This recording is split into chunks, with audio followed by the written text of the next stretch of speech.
welcome to Lucas Brews. In this video we'll be doing an inbox review of the Sword and the Airfix 1/72 scale Curtiss Helldivers. I recently did a poll on my channel and the vast majority of you guys wanted to have a look at these two kits. So for today's video we'll be having a close look at both of them and doing a little bit of a comparison while also talking about the Matchbox Helldiver, which I've previously looked at. Before we get into this one, I want to give a quick shout to my local Queensland Air Museum down in Caloundra. They have a fantastic model kit shop where I brought a few of these kits that I'm reviewing, and if you're a member or a volunteer you get a 25% discount. So if you want to get a nice deal on not only brand new kits but also some vintage ones and also help support them restoring aircraft, then definitely come and check out their store. So starting out with the oldest of these two kits, and this is obviously the Airfix 1/72 scale Helldiver. So this kit came out originally in 1968, although this is a 1978 release based on information on ScaleMates, and it was most recently reissued in 2011, so quite a long run for an older kit. Now I picked this one up from the Queensland Air Museum where I am a volunteer, but if you're a volunteer or a member you get a 25% discount in the shop, which is really excellent. So I paid a little bit under 25 AUD for this one, so a pretty good bargain I think. And it looks like this one may not have even been opened before, as the plastic wrapping is still kind of around the box, so we might as well finish off what was started. And putting that aside, on the box art we have a nice picture of two Helldivers flying over a Pacific island with a few ships and a carrier in the background, and it looks like it's sunset and it's all quite pretty. We've got the titles of Airfix with the strange kind of squashed logo from the time period, and the titles at the top of Curtiss SB2C Helldiver. So I believe this would be the later version of the Helldiver rather than the early one which we saw with Matchbox. It also mentions, although it's a little bit hard to read, that there are alternative US Navy decals included, so I believe we get a total of 2 schemes.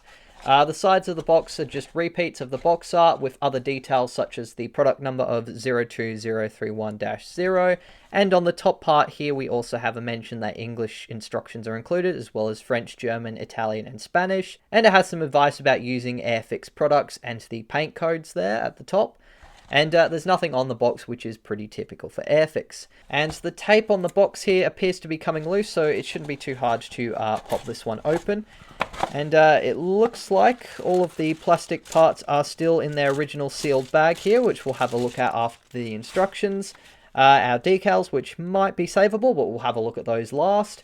And of course down the bottom here we have our instructions, and it looks like our clear parts here, which are separate from the bag.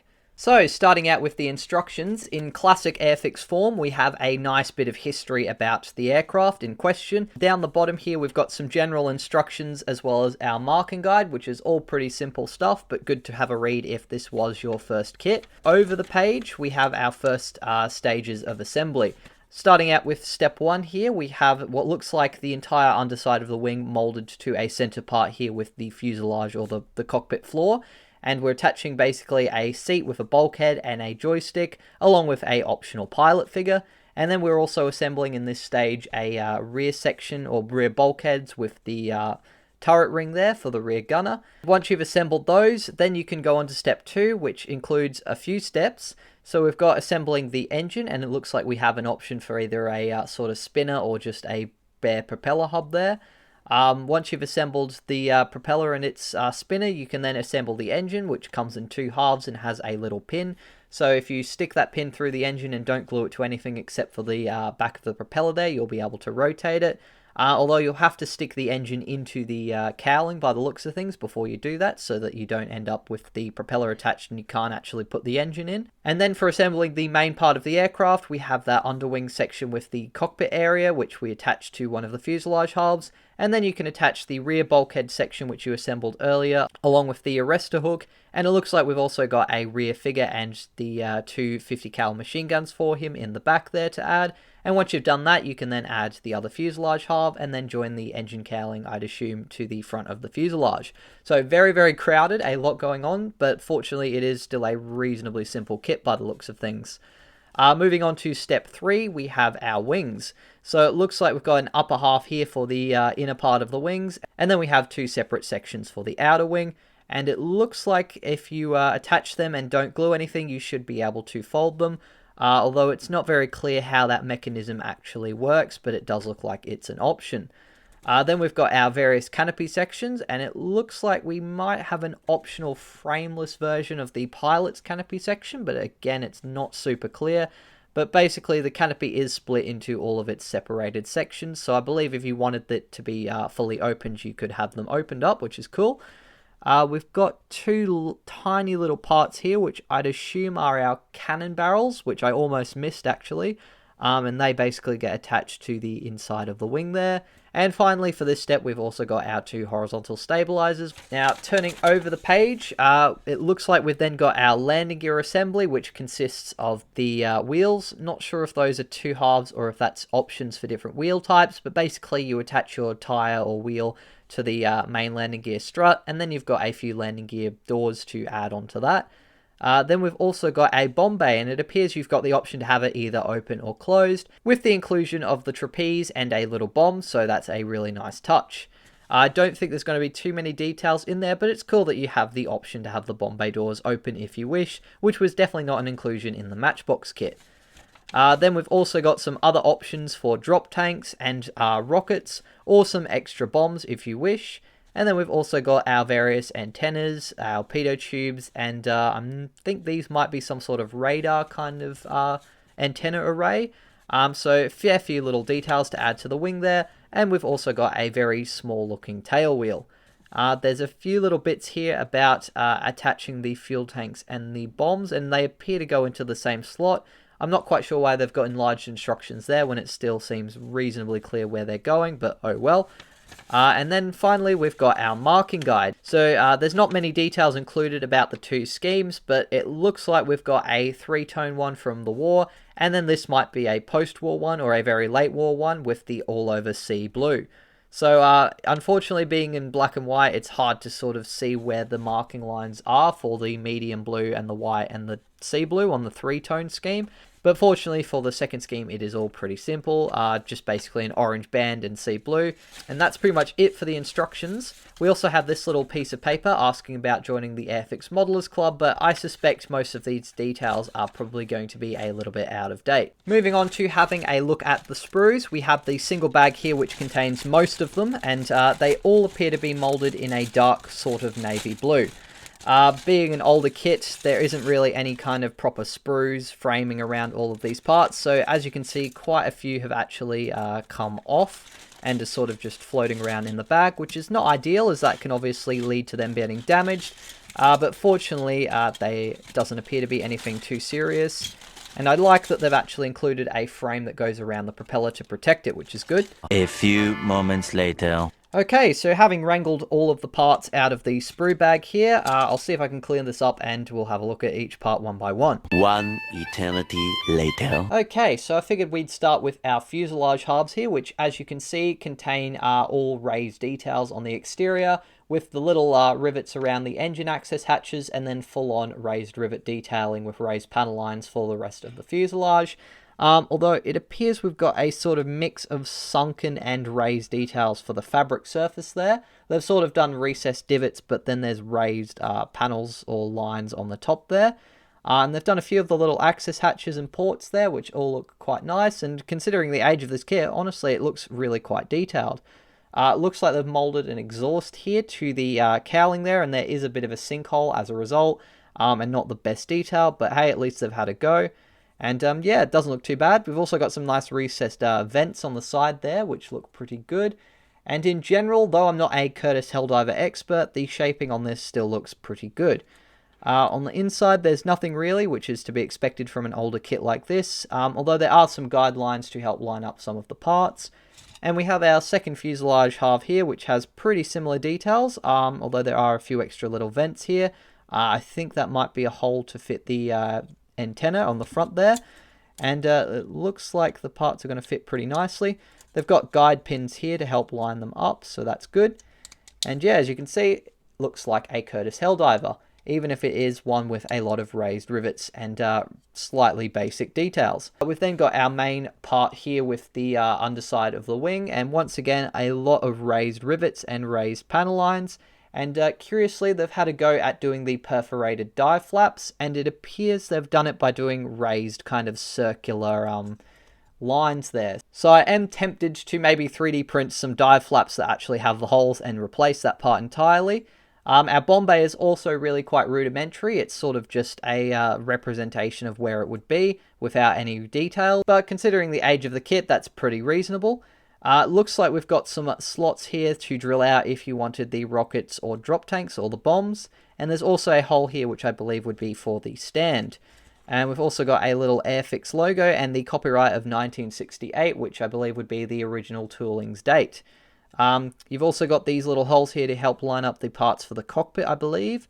And then, or one of them might be the cockpit and the other might also be the bombs. So yeah, pretty decently molded as well. There are a few little bits of flashing and imperfections. I can see that there's some damage from where the part came off the sprue. The rest of the wings, as you can see, are all sort of spread all over the place, and some of them have come off their runners here. But as you can see, it's all raised details as well, with very similar attempts at doing the perforated flaps on all of these parts. Although I like that they've done the tooth comb kind of texturing there for the rear part of the flaps. I'm sure for the day and age it was pretty cutting edge and pretty cool. And as you can see, the parts line up reasonably okay, although it looks like there's a bit of flash that I'm going to have to clear out from these top parts of the middle wing section. There wasn't any kind of system that seems to fix the wing folding mechanism into place, so I'd say they intended for you to actually glue it raised or, well, folded or extended and then leave it at that, rather than having it as a play feature where the parts are able to move if you don't glue them, like on the Matchbox kit. I might actually have a go at making them movable if I wanted, seeing as I think it would be pretty cool in stop motions to have the wing folding working on the Helldivers. But otherwise, underside of the wings as well, also pretty similar. The fabric texturing on the underside looks a little bit more convincing with sort of recessed divots, whereas on the upper surface they've purely gone raised lines. So that's interesting that you've got a kind of mix of ways of doing the fabric on the same wing. Details in general seem pretty good, even if they are all raised. Although it looks like the access hatches on the underside are actually recessed, so starting to see a few recessed details emerging. And unlike the drop tanks and the bombs on the mid-wing section, it looks like the holes are pre-drilled out for the rockets. So unless you want to fill those over, you're going to have to attach them. The horizontal stabilizers are a very similar story with raised panel lines and rivet details, which all look pretty nice. A few imperfections here and there, like these little holes there, which appear to be some sort of sink mark. And the fabric texture on these is very similar to the underside of the wings, with the nice realistic kind of looking recessed divots rather than the raised panel lines, which look really weird, I think. So yeah, nice job on the horizontal stabilizers, and pretty good considering they're in one piece. Then we've got our bomb bay doors, and I believe this is the option for if they're opened, although I don't know. Yeah, no, we've got a second one here. So if they're closed, you've got this single piece here, or if they're opened, you've got these separate ones. Although given that there's a raised line to denote the middle part of the bomb bay doors on this whole part here, I'd say you're probably better off gluing these two halves that are open shut so that you get that recessed line. Once again, raised panels and a few access ports there on them, which don't look too bad at all. Although sadly there's no detail even on the parts that are supposed to be open, but again, probably quite standard for the day and age. Here we have our engine, which comes in two halves for the cylinder details, which attach pretty nicely, and they're actually not too badly done. They've done recessed lines for all of the cylinder head details with some raised lines for the rivets and also the sort of lining and wiring that goes to the engine. So considering that this is an older kit, I think it actually looks really quite excellent. Definitely a lot better than the Matchbox kit, which sort of had it molded to the cowling. And speaking of cowlings, we've also got one here for this aircraft. All of it obviously raised panel lines for the various panel lines and the cow flaps there.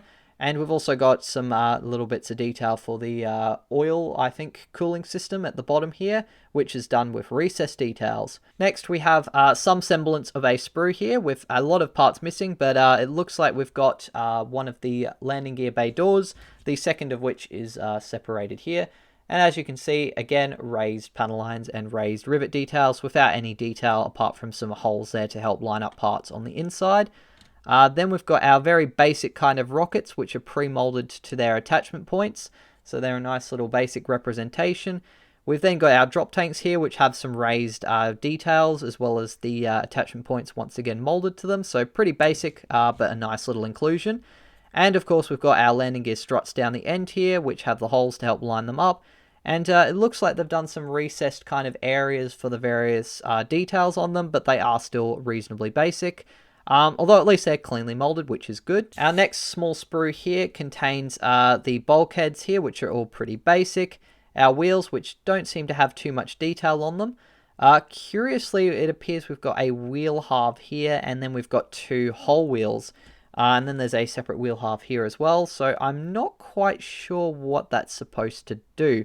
Unless it's supposed to be if the landing gear bay doors are closed, although it wasn't very clear in the instructions at all. We've then got our spinner here for the streamlined version, and then we've just got this smaller kind of bulb one here. We've got our little turret ring here for the rear gunner, and it looks like we've got some details for the bombs here with the stabilizing fins, our antennas down here for the underside of the wings, and we've got the rear bulkhead for the gunner's compartment. Although it looks like we're going to have to do a bit of cleanup on this one, seeing as it has ejector pin marks and the part number clearly visible on the surface that will be on the visible side. So yeah, not ideal, but still not too bad that they've included the details for the bulkheads. We've also got this part here, which is the cockpit front bulkhead with the seat molded to it. Very, very basic and not very detailed, although they have appeared to have attempted to do the headrest kind of cushion for the pilot there. Although, again, going to need a lot of cleanup, although most likely I will replace this with a 3D printed cockpit, which I'll talk about a bit later. And we've also got this gunner figure here, who was loose in the bag, obviously come off his sprue. And like the pilot, he looks pretty good. His face has some really lovely details, and there's some nice molding and details on his uniform. I think he looks pretty reasonable for a US Navy crew member on an aircraft. He doesn't have an oxygen mask, I don't think, but that was pretty common if you were doing lower level missions, I believe. So yeah, it doesn't look too bad at all. He's got his hands up there holding onto his machine gun, so a nice little crew figure if you want to add him in. And looking at our last sprue here, we have our 4-bladed propellers, which are going to need a bit of cleanup by the looks of things. We've got one pilot here, and then a second pilot who's come off the sprue, and he's holding his machine guns, while the other pilot is sort of just resting his hands in his laps quite passively.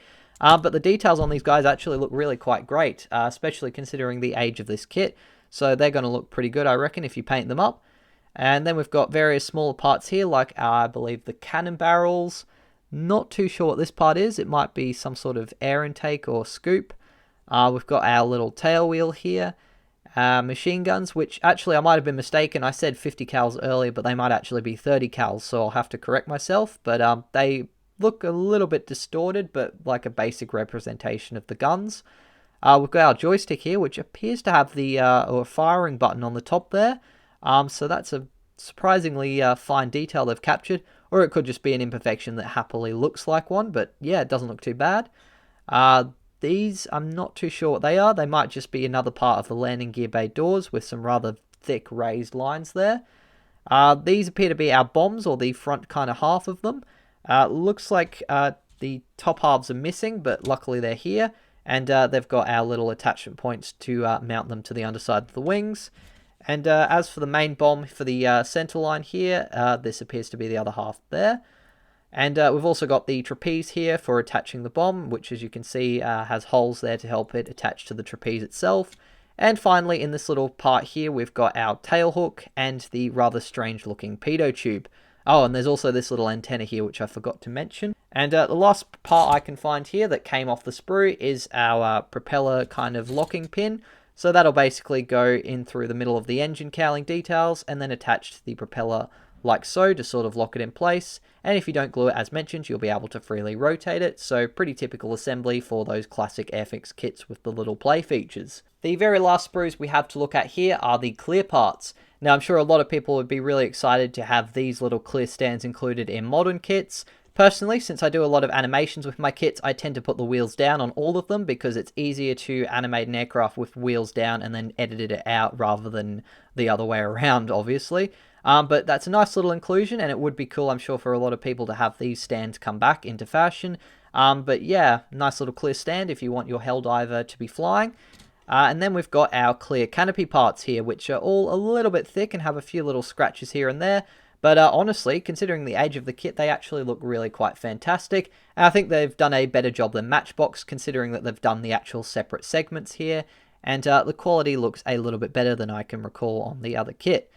And yeah, they've done a really nice job, I think, capturing the framework there, so it should be quite nice and easy to paint by hand.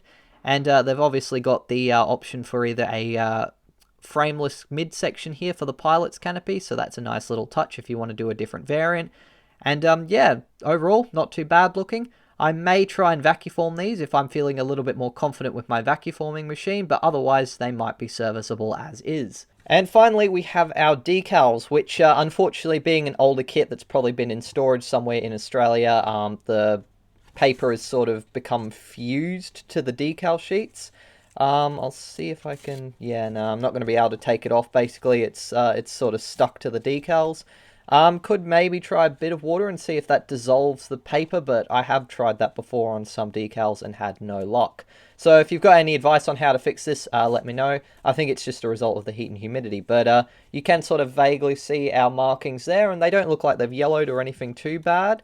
Maybe a tiny bit, but honestly not really too bad considering the age of the kit. Pretty typical for an older Airfix kit. There's not really any complex common stencils or sheets like that. It's sort of just the basic roundels, and then we've got some unit markings.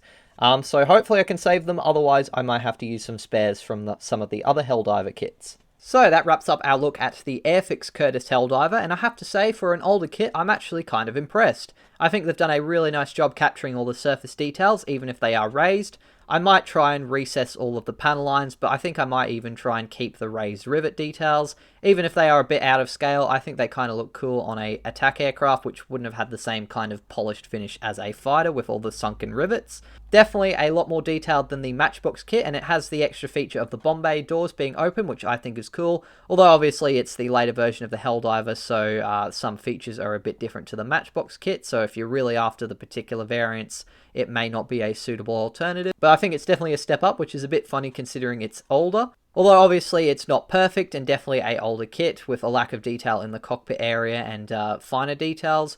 I think I'm going to try and overcome this by actually 3D printing a lot of parts and seeing if I can upgrade this kit. I also, as mentioned, want to see if I can get the wing folding to work, because I think that'd be a cool feature for what I do with my models. But if you wanted to build it in a display flight mode, you could with the stand there, which is cool. And you could even do it in a screaming dive with the bomb coming out if you so wished, which I think would have been a really cool thing to do if you were hanging it on your roof. But as mentioned, for my purposes, I'll build this kit as I want, but it's cool to see you've got lots of little options, nice little details, and I'm very much looking forward to seeing if I can get a bit more out of it by upgrading it using some modern technology. Speaking of modern, let's move on to a slightly newer kit and see how the Sword Helldiver compares to the older Airfix and Matchbox ones. Now, this kit was originally released in 2001, and according to Scalemates, that's the only release it's ever had, and it's a unique tool to them. As you can see, they've sort of labelled this as a short-run tool, so a bit of a limited production kit. Now, I hadn't heard about this kit, but it was amongst the second-hand ones at the Queensland Air Museum, where I do a bit of volunteer work, so I picked it up because I was really curious. So having a closer look at the box, we've basically got a really nice painted picture of a Curtiss Helldiver climbing out over the ocean with a few US destroyers in the background and a little island with some smoke billowing up. And we've got our crew members all exposed with the canopies out and the machine guns opened, so they're looking pretty nice in there. And yeah, there's a fair bit of weathering on the aircraft and it looks pretty nice. We've got titles at the top here, the short run technology marker as I've pointed out, and that's pretty much it for the front. On the bottom here, we have a few warnings about this being a construction kit. It has sharp edges, don't give it to anyone who's under the age of 10, and glues and paints are not included and need to be purchased separately. On the sides, we've basically just got a repeat of the box art and then the titles with the product number of SW72008. On the top here, nothing really, just the Sword logo and their address, and a little Made in Czech Republic symbol there, and again, repeat of the box art on the sides there. The back actually has something, and it's got our two schemes that are included. So we've got one from Yorktown in late 1944, and that's White 114. So it's done up in the nice three-tone colours with the little white symbol on the back there to denote it's from the Yorktown, so that looks pretty nice. Interestingly, they have it with a three-bladed prop, but I believe all of the C4s had a four-bladed one, so that might be a little bit of an error, but oh well, hopefully the kit doesn't have that. And then we've got Y80 of VB85, and it's in a nice glossy finish, and it was from the USS Shangri-La towards the end of World War II in June of 1945. So both really nice looking schemes, and it's nice again that you've got a tricolour aircraft and then a single glossy blue kind of colour one as well. And that's pretty much it for the box. So opening it up, we have a single plastic bag here, which contains sort of everything, including our decals. And then we should have some bits of paper. Yep, here we go. So I've got my receipt, which we won't need to look at, and we've got the instructions. So our instructions here appear to have been a printout from online, because I don't think they're stapled, and there seems to be some weird kind of stuff on it, unless that's just how they were printed. We've got a repeat of the boxer on the front there, and then similar to the Airfix kit, we've got a really nice bit of history about the development of the Helldiver and its combat history. And we've also got some technical dimensions down the bottom, such as the size of the aircraft, its maximum speed, service ceiling, and payload. And then we've also got the range down the bottom there, so that's nice. Opening up, we don't seem to have a sprue map or anything. We've got our first stage of assembly, which appears to be on this single sheet here. And yeah, so pretty typical. You start out with the interior. Instructions are pretty basic, and there's not a lot of detail on these actual parts, so it might be a little bit tricky to identify them, but we'll see how we go when we're looking at the plastic. But basically it looks like we've got a front section here for the pilot with a bulkhead, a seat, and the controls. Then we've got the rear gunners section here with a little seat there and his sort of bracket that holds the machine guns, and then the guns themselves. And you basically install those into the fuselage halves. We've also got this little stack of equipment and like the radio gear for the rear gunner. And then it looks like we've got some sidewall details and the main instrument panel. They don't show any details, but again, we'll have a look at the actual parts and see how detailed they are.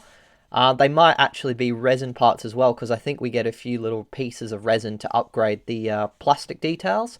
And then finally we've got a little bulkhead at the front here, and once you've installed all of those parts, you can then join the fuselage halves together.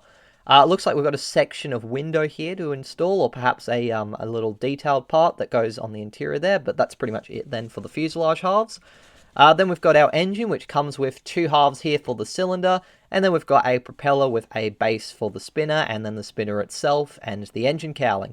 It doesn't look like there's a way to install it and then have it spin, so you're probably going to have to glue it into place, which I'm sure most people don't mind, but because I like to do animations, I'm probably going to see if I can find a way to make it spin, just so I can do that. Then we've got our wing halves here, which appear to come in two separate sections for each side, plus we've got a separate part here for flaps. And then it appears we've got an extra part here, which is for the interior of the landing gear bay to add some details and ribbing. So that might be, again, some of our resin parts. And we appear to have a little diagram here to sort of show how the wheels line up.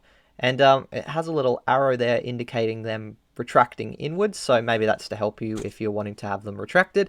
I'm sure you can do that because it shouldn't be too hard, just basically gluing the wheel and then putting the cover on, but it doesn't explicitly show that. The next stage of assembly is adding the canopy sections here, along with what appears to be perhaps the upper surface of the flaps there, because they've got different part numbers.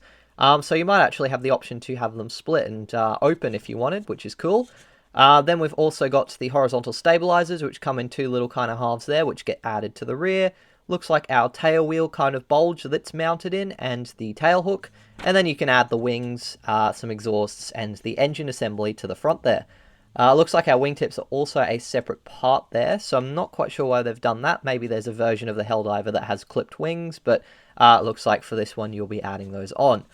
And finally, we've then got our smaller detailed parts, such as the landing gear, which looks like you have to cut some parts up to actually assemble them. Then we've also got various antennas for the radar and the little pitot tube, plus we've got our little 20mm cannon barrels that go there, and the large antenna at the front. We also appear to have a paint guide down the bottom here with letters identifying colours by their name, and then we've got the identifiers for A&A, which I think was like the American colour code system during the war, and then FS, which I believe is also part of that system. So yeah, it's reasonably basic, but serviceable. On the back here, we have one of our marking guides, and that is for the Y80 of USS Shangri-La, and as you can see, we've got quite a fair few little tiny decals, which they're only really indicated by a black arrow, and you can't really actually see them on the kit. So that's not super helpful. It might be very hard to line things up. And then we've got two more sheets here. One of them is for the aircraft from the Yorktown. Much like the previous one, it's in black and white, and all of the decals are pretty vaguely kind of pointed out using those black arrows, so not super helpful, but you'll probably be able to get by. Our last sheet of paper is a correction, it would seem, for the VB80 aircraft, or VB85. And I'm not too sure what's actually changed here.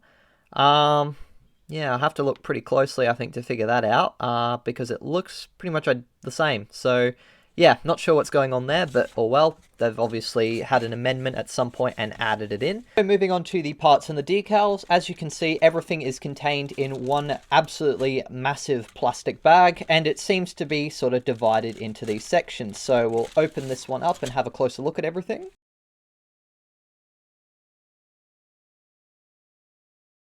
So starting off with this top sprue here, as you can see, everything is kind of condensed pretty tight on all of these sprues here. A lot of the parts are sort of outside the frames, so they're a little bit exposed there, but fortunately that doesn't seem to have caused any damage to them by the looks of things.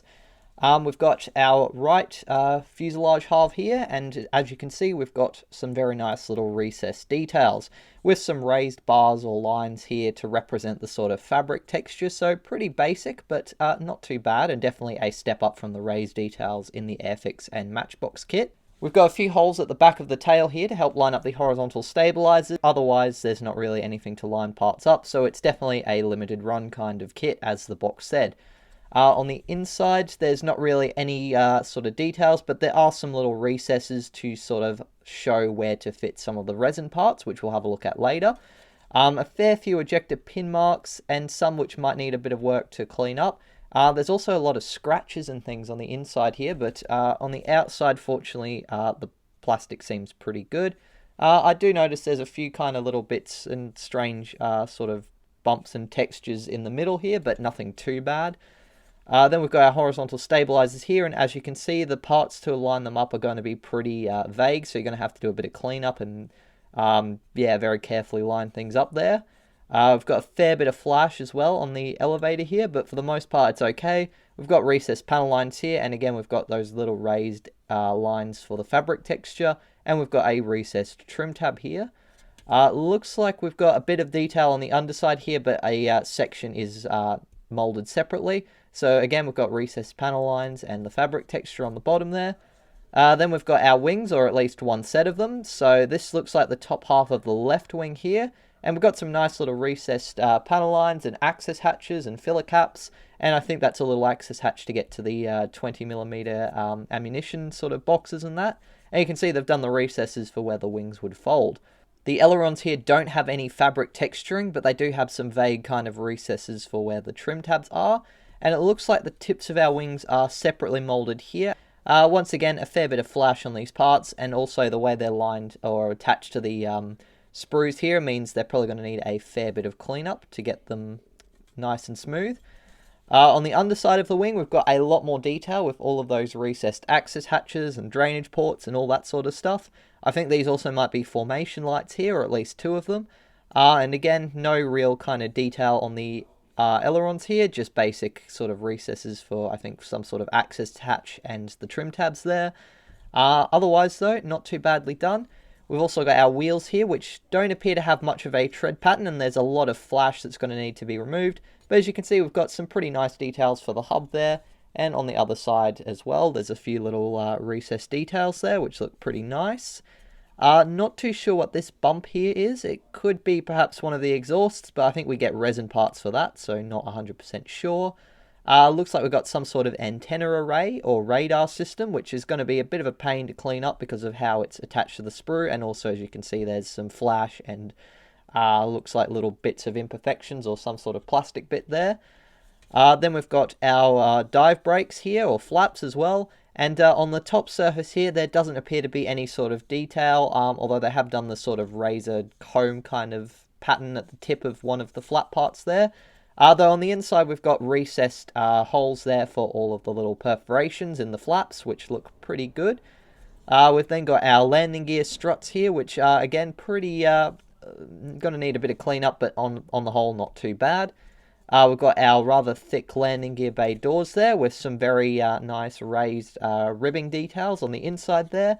Might be worth sanding it down a little bit to make it a tiny bit thinner and then recessing that or rescoring that little single panel line there. This looks like the rear kind of bulkhead for where the rear gunner is, and then we've got another piece of bulkhead or floor perhaps for the inside there. We've got our tail hook and a antenna for the front of the aircraft there, which again going to be a little bit tricky to get off the sprue, but for the most part not too badly detailed.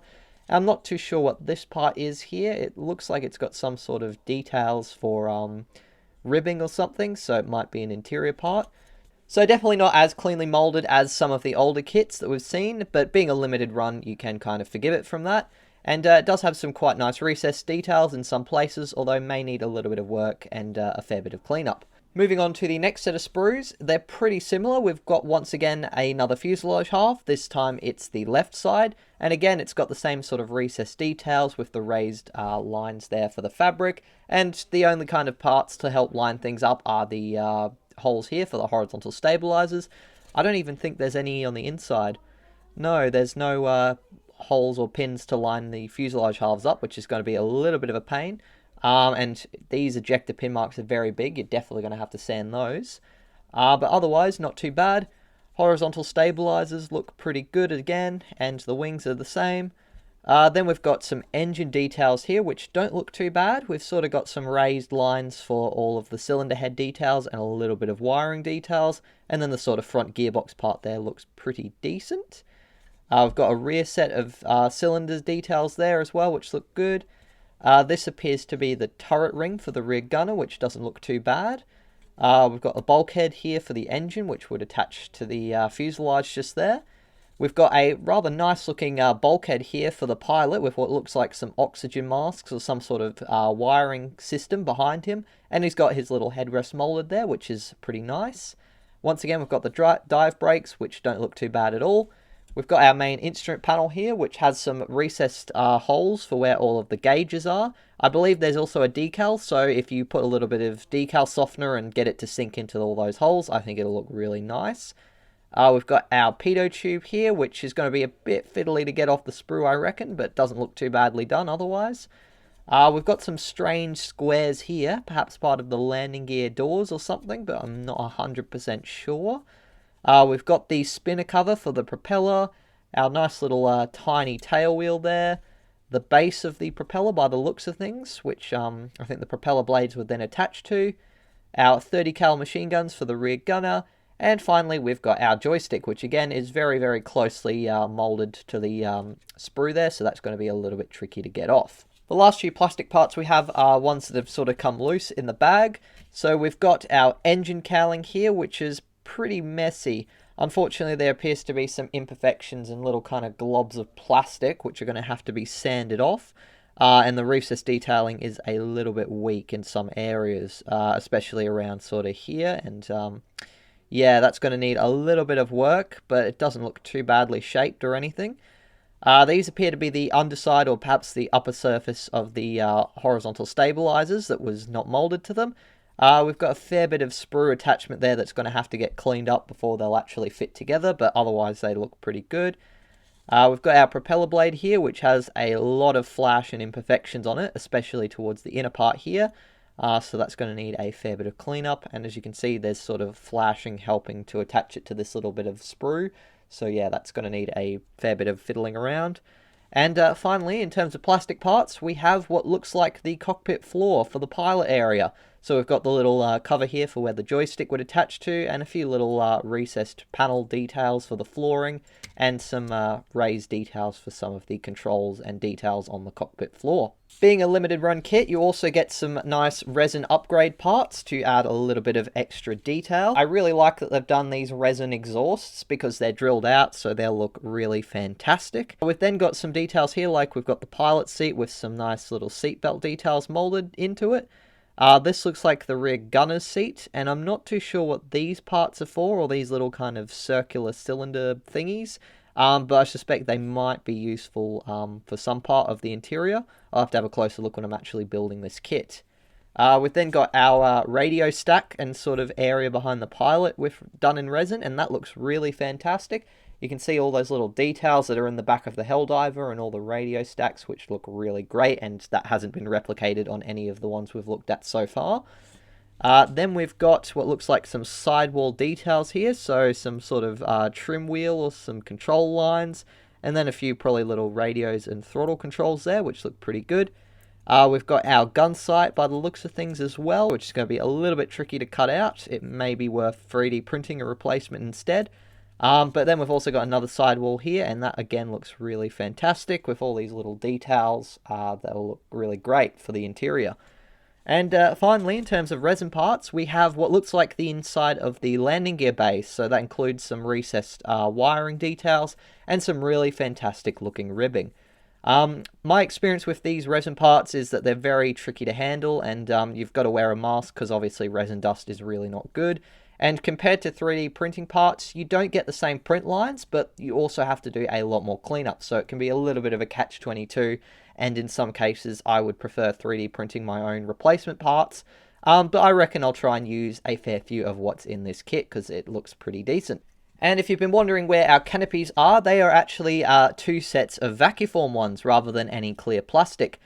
So the quality of these look pretty good. Fortunately, they haven't yellowed, even though this kit might have been in storage for a couple of years, and Australia can be quite brutal with the heat and the humidity in some places. But for the most part, they look really quite good. Nice and see-through, and definitely a lot more transparency and clarity than in the older clear plastic parts that we've seen in the Airfix and Matchbox kit. And you've got 2 sets here, so if you wanted to use one as a template or a base for something, you could. I'm tempted to even maybe copy one of these and make my own Vacuform canopies for the other Helldivers, or see if I can get better results with the plastic ones, so it's nice to have the spare one there. You could also have it that the spare one can be open and the other one can be shut, and then you can switch them around if you want. That's something I might consider, or at least I will try and probably cut the canopy sections that would open separately so that I can open them if I want for my animation. And lastly, we have our decals. Now, I'm not sure if the camera quite picked it up. When I was opening the bag, I sort of accidentally bent this side of the decal sheet up, and as you can see, that alone was enough to completely disintegrate these decals.